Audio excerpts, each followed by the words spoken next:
Hi, everybody. This is week 2, and week 2 brings us to the pre-sentence report, or commonly called the PSI.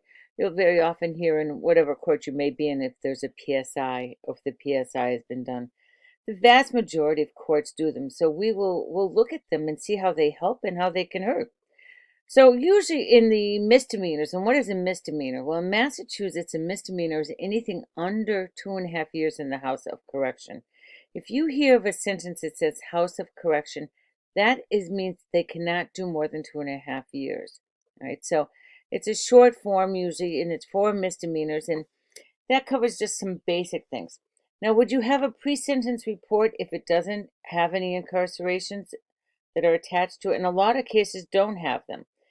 There is a misconception out there that everybody can go to jail for something, but there's very many cases in the court that you can't go to jail for. And then there's a long form that's usually for felonies, and we'll go over that as well. And who does them? It's really important to see who does them and who are they connected to. And when I mean connected, who is in charge of the person that does that PSI?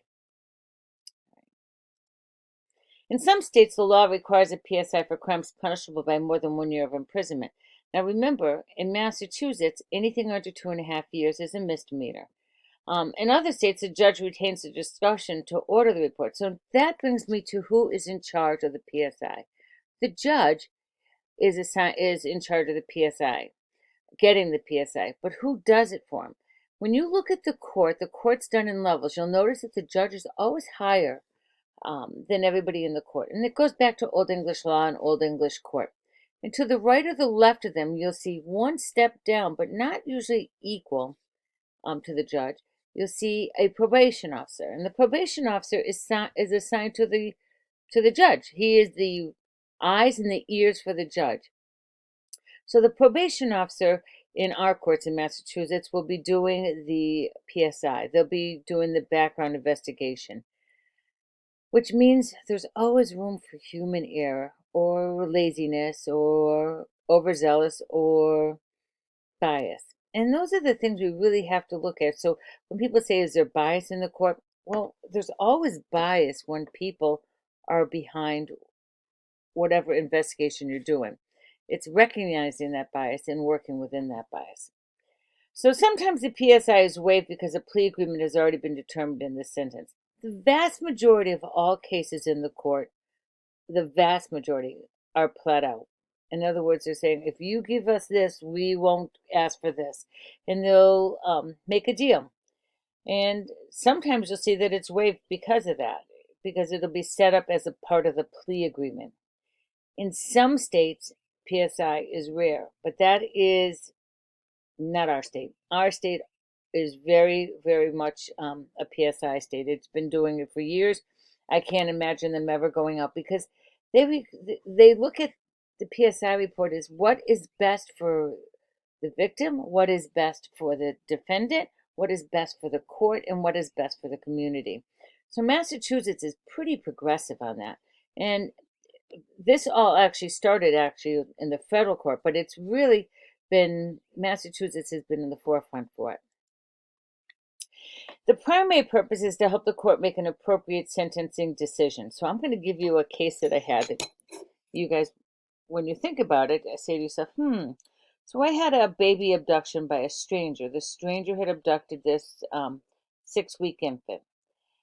And it was probably the strangest case I ever had. So this woman who was pregnant had gone to what we had downtown in ours, what's called the Taste of Westfield. And she saw this woman that she recognized, but she wasn't sure she recognized her from when she was in the homeless shelter years before. And that woman struck up a conversation with her, asking when she was due and, where she was living, and became very inquisitive about her pregnancy. Fast forward 2 months, this woman has had her baby, and she gets a knock on her door, and she goes, "Do you remember me?" And the woman says, "Well, I saw you at the Taste, but," she goes, "well, I'm homeless and I need a place to stay, and my boyfriend just beat me up, really beat me up bad, and I need a place to stay tonight and hide." Going back to her history of having been in a homeless shelter and how bad she felt that was, she let the woman into her house. She had also had this brand new baby with her boyfriend. In the middle of the night, this baby was taken from the home And this woman didn't even know this woman's full name. She only knew her first name being Patty, and that the woman had a tattoo, which came into big play because in an arrest report or a court report or a jail report, very often tattoos are noted. So that's important to know because you can almost trace that back to if the jail has a tattoo on file that you might be able to find out who the person is. Fast forward to 8 hours later, through the tattoo, we were able to determine who the lady was. We did a raid on her house. It was a search warrant. The baby was there. She had told her husband she was pregnant and the baby was getting out of the hospital that day. And she made off that this was her baby. So this was a stranger abduction. If this woman had never been found and had raised this child as her own for the next 18 years, when you do the formula for her stranger abduction, the most amount of time she could have gotten for this stranger abduction would have been 10 years. The, the very most she could have gotten. Because her felony arrests were not done in the state of Massachusetts, they were done in another state. In fact, it was Wisconsin. Now, Wisconsin at the time did not share their information on people who were arrested, so you could never find a criminal record. Maine is the same way. Maine, if you want to find out somebody's criminal record, you have to call the sheriffs up in Maine to get their criminal record. By obtaining her criminal record from Wisconsin, which had a very extensive um, felony record, we were able to add more time onto her sentence, um, which they looked at as using for mental health issues to see if they could do on and afters. And there's a lot of on and afters. So what happens is an arrest is made, and they put all of your arrest into a formula. They put other information into a formula, and then they look at the very most that they can give you for sentencing. And so she was getting the maximum, which was 10, but they couldn't do any more of that. And it would not have changed if they found her 20 years later. She still would have only been able to do the max for 10 years. But because they were able to find felony arrest, they were able to raise that bar. So the PSI report serves as a basis for a plan of probation or parole supervision as well. So what happened with her probation and parole? Her probation and parole now became, we have to do mental health for this woman because mental health is clearly an issue that she has, major mental health issues and drug issues because all of her history out of Wisconsin was all based on her heroin. She was selling heroin, she was using heroin, it was on her drug use. So they used all of that information to plan what they could do with her and where she would go. The when you say about assisting the jails and the prison personnel, so if you have somebody under the PSI and it shows that they belong to a certain gang, the jail will always ask, what gang are you affiliated with? And that's for your protection. Well, the PSI report will also try to ascertain information that might keep you from being hurt by others or yourself in treatment programs. So they might put you, if you're there for an OUI and it's your second OUI or it's your third OUI or it's your fifth one, and I have had fifth OUIs. What happened is they're going to try and find out what treatment program works best for you and where should you be classified. Should you be in a segment that's mental health or should you be in one in addiction? And so the PSI helps with that. If the defendant is sent to prison, it will eventually serve the release authorities with information pertinent to release planning. So who can they go home to? Where would they be safe? If they're in jail and they're going home to someone that they abused, is that important to know? Absolutely. Is the person whose house they're going to aware? Uh, are they moving into a house, they're a sex offender, are they moving into a house with young kids? And that happens more often than I care to tell you. So have they met that person through the jail and now they're going into this house that is going to set them up for failure? So the PSI report has a lot of really good things that go with it. The financial conditions of the defendant is important. So I find that would make me, I had a great judge. I had this Judge Content that I work with a lot. and he realized that you can't get blood from a stone. So if you're putting on fines and fees and restitution to someone who's doing um, stealing because they have no money, you're just signing them up to put them back in jail. So the financial conditions of the defendant is important, so the judge can look at those and say, I think we need to add community service at this at so much per day that they will earn that they can use towards their restitution.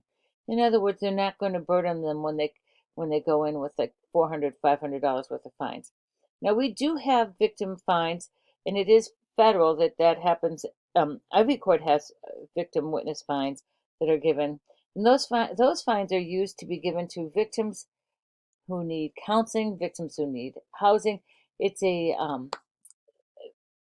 it was made under the VAWA many years ago, but it's important to know that you still can't get money from someone who is very poor.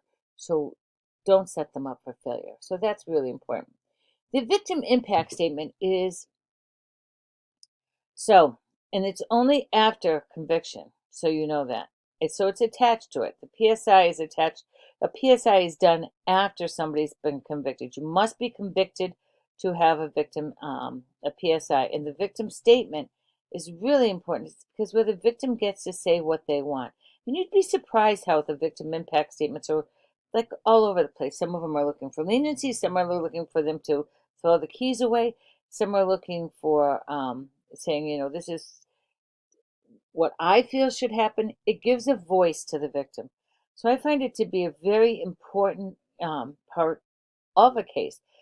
And it can be read either by someone in the family or someone that the victim asks, or the court can read it in. Uh, I think one of the most impactful one I had was on the week before Thanksgiving. I had a person who had raped a woman who he had drugged, and he was convicted.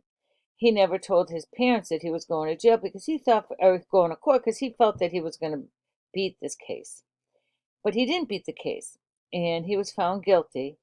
And what happened was the victim got up there, and there was not a dry eye in the court. She talked about how her whole life had changed to the point where she had not gone out of her house, because many cases take forever to go to court, out of her house for 18 months. She had not been out of her house. She became, anytime she heard a noise, she would crawl into an area. She couldn't tell her father because she was afraid that it would kill him and that he'd have a heart attack. So she ended up sharing the burden of what happened with her family, and her family was in the court with her that day, and she was saying about how every time she looks at her father, she knows that she's taken some life away from him, and that's the last thing she ever wanted to have happen is that she'd be responsible for the death of her father, because her mother had died very young of cancer. So I thought victim impact statement.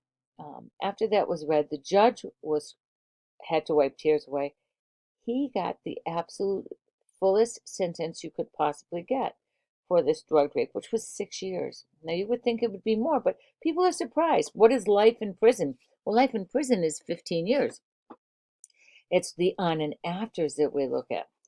So the PSI also sheds lights on the problems and needs of the offender, because when we put somebody in jail, or we incarcerate somebody, or we put a probation on them, we want them to become persons better people when they come out, because they're going to be our neighbors, they're going to be our friends, and that's really important.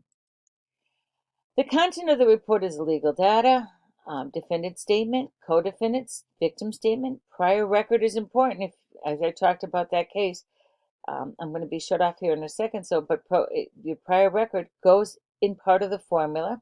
Probation, parole status, education, military service. Many people will go to military service to avoid jail. And social history, medical, mental status, environments, community resources, summary and analysis, and what the court recommends, what the probation officer recommends. I wish you luck with this. This is one of my favorite classes to teach, because on this for the next 6 weeks, because I think you'll realize there's so much that's involved with probation and how important it is to society. I wish you the best of luck and good luck. Talk to you next week.